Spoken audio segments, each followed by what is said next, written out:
Welcome back to another episode of Alex FPL. Hope you guys hadn't missed me too much. I've been away for the last couple of weeks, as you might have seen. I just thought I'd take a bit of a break from FPL with the international games happening and a bit of a chance to reset. I always think it's a good idea when we have international breaks to take some time off and to wait until we get further news for players, for injuries, for team formations. We even had the end of the transfer window with the Isak saga come to a close. So lots of movable pieces. And I just think in situations like this, it's always best to wait until the very last minute to make decisions, which is why I've waited until now to publish this video. I also think going forward on this channel, I'm better off bringing you all this information the day before the deadline. So there's going to be a slight change to how I make videos now. There's going to be one video posted per week, 24 hours before the deadline, and it will include all the same content I was bringing you before, but just in a single video instead of 3 videos. I like this format better because every piece of information I bring you in this video, you can be guaranteed that it's absolutely up to date. I'll still be making other types of content, for example, wildcard drafts or free hit strategies. But in the meantime, you can absolutely rest assured that every time there's a deadline, the day before that deadline, I will bring you a video with all you need to know. This includes who you might want to buy or sell, team goal and clean sheet odds, goal scorer odds, the latest injuries, the team news going into the next game week, and my recommendations for captaincy. I'll finish up every video with a quick glimpse into which team I'm going to be selecting going into the next game week. All right, that's enough waffle. Let's get into it. So starting off with players you might want to consider bringing into your teams. Let's start with Grealish. So he's the most transferred in player this game week. I can understand why people are bringing him in. He does look really, really good. Now he's playing for Everton and he's not kind of consigned to a specific position like he was under Pep. I would advise though, over his next 5 game weeks, he's playing both Liverpool and City, so not the best fixture run to bring him in for. I am considering Grealish, but certainly not for this game week or next game week. I'd probably be looking to bring him in once his fixtures get a little better. Semenyo's gone up 0.4% in price already since the beginning of the season. A lot of players going with him. I myself have brought him in as well. Excellent fixture run as well. I can't think of any reason why you wouldn't want to bring Semenyo in this week. Enzo is an interesting pick, especially because he's going to be on penalties while Palmer is out. So as a short-term punt, I don't mind Enzo, but as soon as Palmer's back in that team, I'm not really sure Enzo's a viable option. Then we have Isak, who's a very popular pick going into game week 4. I can see why. Obviously, Isak is a fantastic striker. He's now playing for an even better team. However, I would advise against bringing Isak in just right at this moment, just because typically we see when the player moves clubs, they often start on the bench, they get warmed up into coming into the team. They're typically not thrown in as 90-minute men from game week 1 or from their first game. So in this specific instance, what makes it even worse is that Isak didn't really train over the summer, wasn't playing for Newcastle, so he is a bit rusty.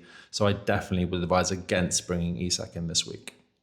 João Pedro, I think, might be the most owned player in the game now for obvious reasons. He's had a great start. There's some good fixtures coming up for Chelsea. Palmer's out, so he's not even under threat of minutes currently. Great pick.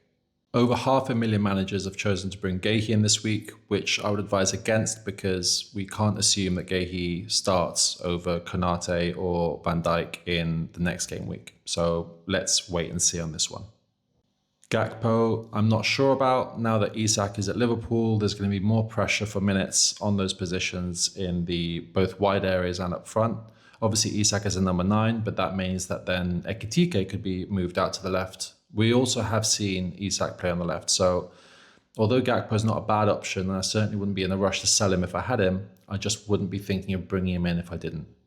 Same story for Ekitike. We don't know what Isak's new involvement will be in Liverpool, so if I have him, stick with him, but I wouldn't go out and buy him. Senesi's a good shout. He's got some great fixtures coming up. He's nailed, so I like him as a pick. I won't go through the rest of the players on this list one by one, but you can see here they're listed in order of how many managers have brought them in this game week. One thing I would say, and this is a player that's not included in this list, but I had my eye on either Richards or Lacroix from Crystal Palace. We do see Munoz here, which of course is the best of the bunch if you have the budget.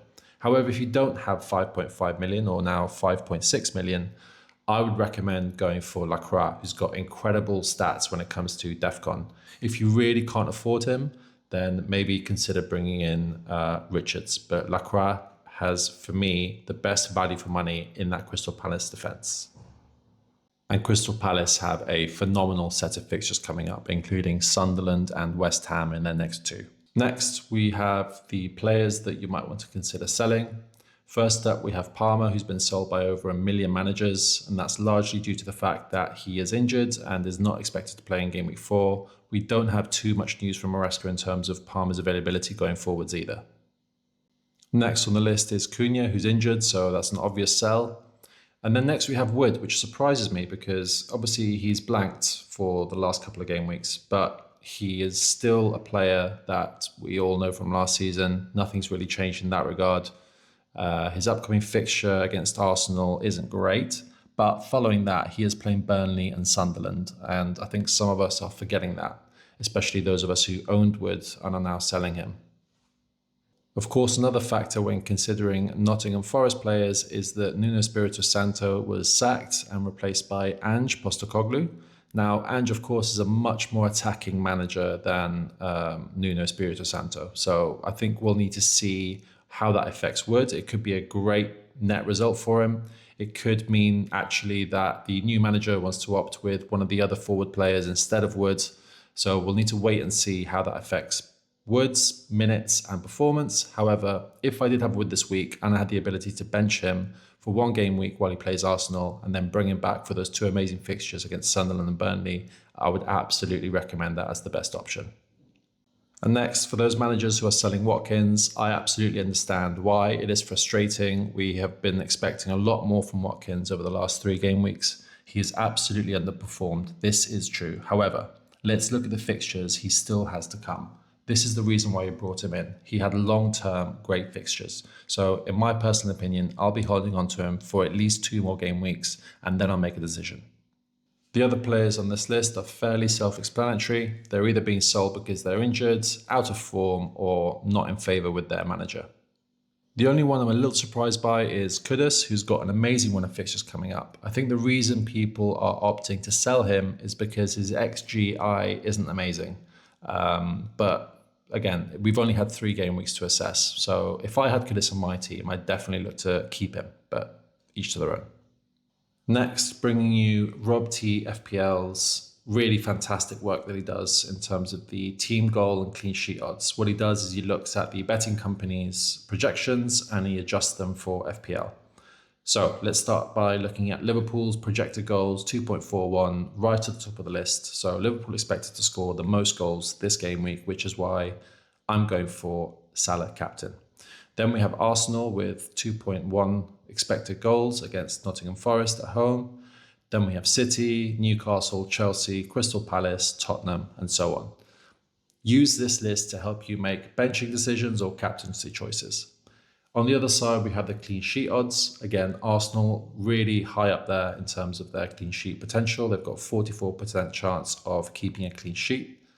Liverpool's not far behind on 43% alongside Newcastle and Crystal Palace. And then we have Fulham, Chelsea, City, and so on. Again, use this list to help you make the best decisions in terms of who you're transferring in and out and who you're starting in your Game Week 11. This list, again, by Rob T FPL, follows the same idea, except we're looking at the most likely goal scorers in Game Week 4. So we start with Haaland, then Salah, Gyökeres. What I'm surprised by is Isak. I think sometimes these models, and actually no, I know this, these models expect the player to start and to play 90 minutes. So again, us as the public, I think most of us will assume Isak will not be starting and certainly will not be playing 90 minutes. So we can move Isak down this list. Same with Voltemade. He obviously costs more than Visser, but Visser is still very much an option there. I expect Voltemade and Visser to be sharing quite a bit this season in terms of their minutes. Ekitike, again, I don't know the impact Isak's going to have on him, so I don't know how many minutes he's going to play. Other players on this list that look interesting to me as captaincy choices. If I didn't have any of the players above him, I would go for João Pedro, for example. Now let's look at the injury news going into Game Week 4. There's been quite a few updates over the international break. So first up, the press conference with the Wolves manager. He said the injury is a bit more serious than expected and he's not in training yet. So Strand Larsen is absolutely, definitely not going to start in Game Week 4. Whether or not he's a sell yet, we don't know. I'm going to wait one more game week to find out if we get more news on the injury. Marmoush is confirmed out for Game Week 4. Aina's confirmed out for 3 months. So if you have him, I would definitely look to move him on. Mikolenko confirmed out for Game Week 4. Visser is out for Game Week 4 due to a knee injury, but it doesn't look too severe. And Sarr is out for anywhere between 2 to 8 game weeks, differing reports coming out and emerging. However, what's for sure is that Sarr will not be playing in Game Week 4. I touched on this just now, but my captaincy choices for Game Week 4 are as follows. Salah and Haaland joint first on 5 stars each. Gyökeres on 4 stars because Arsenal are expected to score a lot of goals and he's their number 9. And then finally, my recommendation would be Mateta or João Pedro if you don't have any of the other players listed above them. Finally, my Game Week 4 team selection, starting with Sanchez in goal facing Brentford. That's an easy one. Dubravka's playing Liverpool, so he's staying on my bench. Then going into defence, I've had to do a little bit of thinking here. I did really want to bring in a Crystal Palace defender, specifically Lacroix, because of his great fixtures and because of his DEFCON potential. But then I looked at my back line and it's actually not that bad this week. And I don't really think any of these players are definitely worth subbing out for a Crystal Palace defender. So starting with Porro, facing West Ham away. Love that fixture. Goodmanson, who's kept 2 clean sheets out of 3, facing Fulham. And then Konza facing Everton. Again, maybe of the weakest of the 3, but not necessarily worth bringing in another defender for the transfer. Then we have my captain Salah facing Burnley away. Then we have Semenyo, who's playing Brighton at home. Fernandez playing City, really not ideal. I would have preferred to play Strand Larsen this game week, but as the press conference has showed us, he is injured. So I will not be playing Strand Larsen. So then, yeah, Bruno Fernandes was a bit of a forced hand there. Wirtz playing Burnley. This is one of the last game weeks I'm keeping Wirtz. I really hope he does something. Then we have Reinders playing Man U at home. And then finally, we have the disappointing Watkins playing Everton away. I really hope he brings me a return this game week, because if not, I will start considering an early wildcard, because it's not just him and my team, but there's been a few who've been letting me down in terms of expectations so far. Finally, we have João Pedro, who's been on fire, and he's playing Brentford away, which is a decent fixture. And he's my vice captain. So all in all, not a terrible team to be bringing into Game Week 4. Could be better, but definitely not worth playing a wildcard. If some of you are considering playing a wild card and your team looks really, really dreadful, then go for it. But if it's just a question of a few disappointing players like Wirtz, Watkins, maybe a couple of defenders that haven't really played as well as you wanted them to or got you the FPL points you wanted, if it's just a question of like, yeah, as I said, 2 or 3 players, it's fine. You don't need to play the wild card. But of course, if your team is riddled with injuries and no one's returning, then a wild card may be worth it this game week. Well, that's it for this video. If you found it useful, please like and subscribe. We'll be back again next game week, 24 hours before the deadline, with another essential info video. Thanks for watching. See you on the next one.